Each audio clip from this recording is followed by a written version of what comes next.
Hi guys, welcome back to my channel.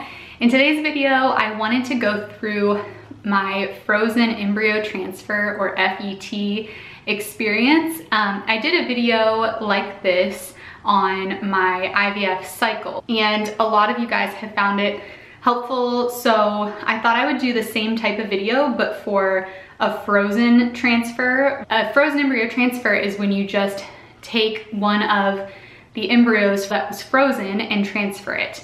This video also might be helpful for those of you who are doing embryo adoption because this is the same process. It's just doing the transfer part. You don't have to do the full retrieval parts. If you're new to my channel, I am currently 18 and a half weeks pregnant at the time of filming this from my frozen embryo transfer, which we did in September. So my FET was successful, very thankful about that. And since it's been kind of a while, I'm glad that I saved my calendar because you think that you're not gonna forget this stuff, but you actually end up forgetting quite a lot of it. All right, let's get right into what happens when you do an FET. So the first thing they're gonna have you do, or they did for me, is just like with the full cycle, they put you on the birth control pill for like your hormones to kind of keep them level, and then also they don't want you to ovulate. So you'll be on that for a little while. It depends on when your last period was as to how long you'll be on it. I think I was only on it for like a week and a half or something. At that time, they will also have you start a prenatal vitamin, and also, which if you've been trying to conceive and stuff, you've probably already been taking one, but if you haven't yet, you'll want to start taking your prenatal vitamin. And they also had me start taking a baby aspirin because you're going to be taking estrogen during this transfer cycle. So from what I understand, estrogen is like linked to blood clotting and things, so it's just like a mild blood thinner. Okay, so then after you've been on the birth control pill for as long as you have to be, then you'll come in for an ultrasound, and they'll also do your labs. And so those are just to see, I believe it was like my lining they were checking during the ultrasound. They just want to make sure like your womb and everything looks good in there. And then on the blood test, they're getting kind of like a baseline for your hormone levels. So because you've been taking the birth control pill, like they can kind of see what the baseline level is, so that once you start taking estrogen, they will know like how much it has increased since you started, if that makes sense. All right, so if everything looks good on your ultrasound, then they'll have you start taking estrogen. And I was on estrace 2 milligrams twice a day, so in the morning and at night. And that went on for 3 days. So 3 days of taking it twice a day. And then they upped it to me taking it 3 times a day. So it was 10 days of taking it 3 times a day. So what they're doing is just, you know, getting your estrogen levels up. After about like 2 weeks of taking the estrogen either 2 times a day or 3 times a day, then I went back in and had an ultrasound and a blood test. And so they were testing to see how much my levels had increased since that first baseline one. And then the ultrasound, of course, is like, they keep doing ultrasounds to check the lining. I believe the lining should be like thickening, so that's why they do that. And based on like what your lining looks like, they may have you continue just doing the estrogen for another day or 2 before they change anything up. So at that point, you're taking the estrogen 3 times a day. They might have you keep doing that. It just depends on like what things are looking like and how you're progressing. In my case, things progressed the way they were supposed to. So once my lining was good to go, then I moved on to reducing the estrogen back to only 2 times a day. And at that point, so after that second ultrasound for me anyway, was when things got real with having to take a lot more medication. So this is, I'm talking like the last week. If you've done a full IVF cycle, you'll know this calendar is like nothing compared, because in a regular IVF cycle, you have 2 months of a whole bunch of meds and they're changing all the time, and it's like super, I thought, overwhelming and stressful. So just seeing this one calendar is like not so bad. And you know, the first 2 weeks you're just pretty much taking estrogen. That last week is when it gets a little more complicated because you start taking you're still taking the estrogen twice a day. Then you're also taking doxycycline twice a day. You also are taking Medrol at night. And this is when you start the progesterone injections. Nobody likes them.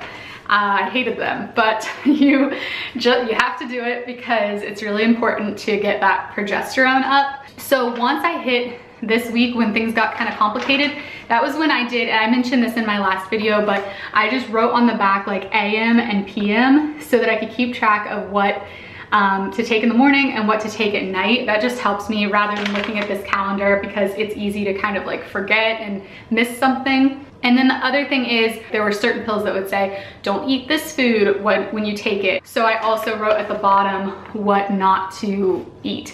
And it might be different depending on like the meds that your fertility doctor does. I'm just sharing like what I had to do. So for mine, I wasn't supposed to eat dairy products, iron, antacids, grapefruit, and I was supposed to avoid too much sun. And honestly, I don't remember which pills it was. It was either the doxycycline or the Medrol. Doxycycline is an antibiotic and Medrol is a steroid, I believe. And the steroid made me super hungry, just so you know that might be coming. Like, oh my gosh, it made me so hungry. I think I gained 2 pounds just in the 1 week that I was on it because I like could not stop eating. So yeah, you're taking all those pills and you're starting the progesterone injections every night. You have to take those around the same time, like within an hour. We always did it at 7 p.m. and even now it'll be 7 o'clock and my heart will stop for a second like, oh shoot, we have to do the injections. And I'm like, oh no, we don't, thankfully. You do that amount of meds for 1, 2, 3, 4, 5 days.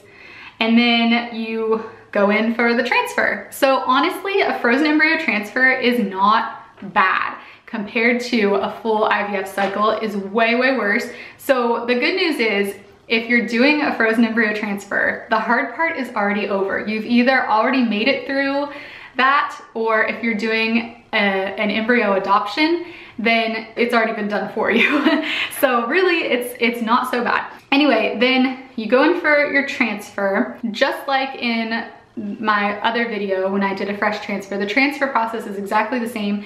You have to go in with a full bladder. It's really nothing, like it's not that uncomfortable or anything, but they're doing an ultrasound at the time of the transfer, so they're kind of pushing on your belly. So if you have to go really bad, like it's kind of uncomfortable, you feel like you're gonna like pee yourself. But so I just kind of like will start sipping the water about an hour beforehand. And when I get there, I make sure I'm not like bursting. I just kind of sip it, and so far it's been good. This time when I went in, they said like my bladder wasn't quite full enough, so I just sat up and drank a few more sips and like it was fine. One thing that's kind of cool is when you get there for the transfer, they're gonna show you like the embryo that you'll be transferring, and they have to thaw it. So they gave us this beforehand, and this is a picture of the embryo when they first took it out of the freezer. You can see how it's kind of like flat looking, and then this is, I forget how many minutes later. I think he said like 10 minutes later.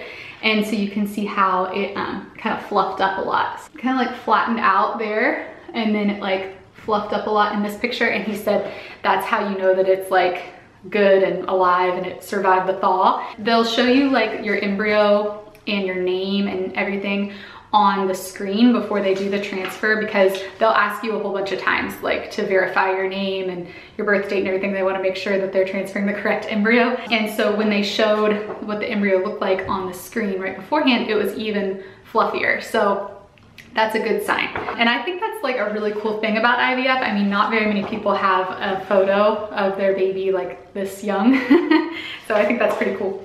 Anyway, after the transfer, you will continue doing the progesterone injections, prenatal vitamin, and I had to continue doing the baby aspirin all throughout the first trimester. You also will continue doing like the estrogen, doxycycline, and Medrol, but that's the one thing that I don't remember how long you have to do that. On my calendar, it stops right there on the day after the transfer, but I honestly can't remember if that was the last day that I had to take all that stuff or not. I wish I could remember. It's like when I was going through it, I thought, oh, I'll never forget this stuff, but you kind of do forget. But I know that I continued the progesterone injections, the baby aspirin, and the estrogen. I also continued taking the estrogen throughout the whole first trimester. So yeah, you're on that stuff for a long time. And I mean, assuming that it works and you get pregnant, hopefully, you'll be on that for the whole first trimester. So yeah, you'll get used to it. Another thing that a lot of people have asked me on Instagram and stuff is if there's anything that I did differently this cycle. A lot of people want to know if I did, lost my train of thought, what's it called? Oh, acupuncture. And, or if like I did some kind of certain diet, if there's anything different that I ate. And no, I didn't do any of that. I know a lot of people like really swear by acupuncture, and that's great. I think there is some science behind it, but I just didn't. I didn't do the pineapple. A lot of people eat like pineapple core or something. I didn't eat anything special, except I did avoid the foods that this said to avoid with the pills that I was taking.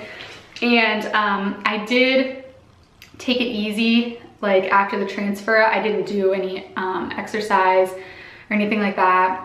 I didn't work. Like I just tried to keep my stress really low.